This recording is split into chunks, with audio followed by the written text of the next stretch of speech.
Well, sometimes with tropical systems, we see rapid strengthening just prior to landfall, and other times we see a better situation, which is rapid weakening just prior to landfall. And that is exactly what is happening here with Cyclone Lehar.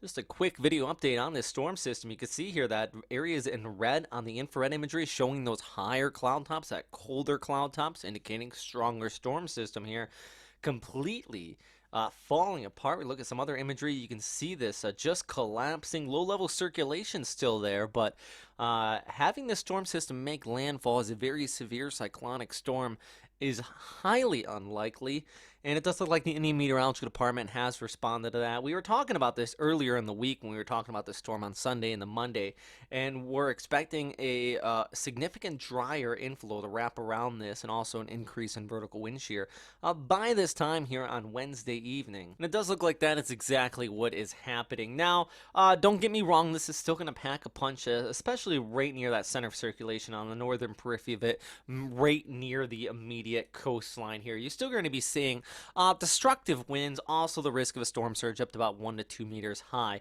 But farther inland, if you're not there along that immediate coast, this isn't really going to be having much of an impact for you. Winds will be significantly decreasing. Much of the rainfall is going to stay right along the coastal areas and not venture too far inland, just due to that dry that we can see here actually on the relative humidity outlook from GFS. Center circulation right here, some moisture on the western periphery, but look at that dry air coming in all the way from the northern portions of India, wrapping around there towards the south and wrapping into this. And this is a killer of tropical systems. It cuts off its moisture inflow, and you see that rapid weakening. So if we pull up the winds actually for this same time period using this particular model, and it has been, well, rather decent with this storm system, so we're going to stay with it.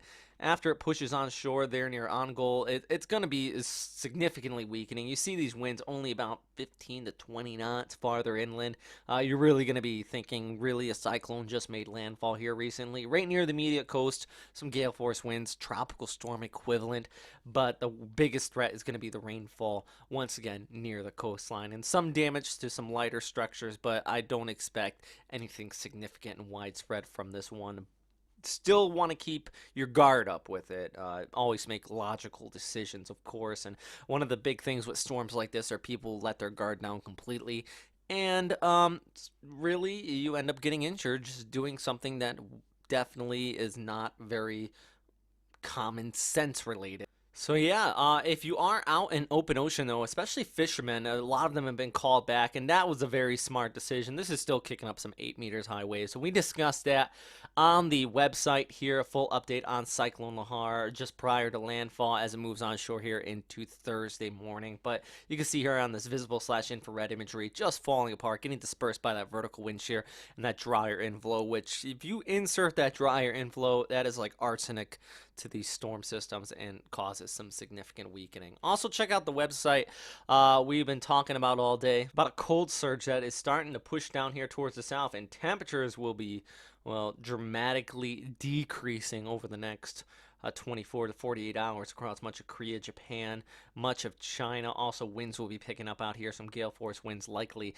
even much higher than what we're seeing in Cyclone Lehar for portions of the southern Japanese islands and northern Taiwan. So please do go to the website and check out all of that. But that is all for right now, everybody. Actually, one of our shortest updates in quite some time. So with that said, thanks for watching, and as always, stay safe out there.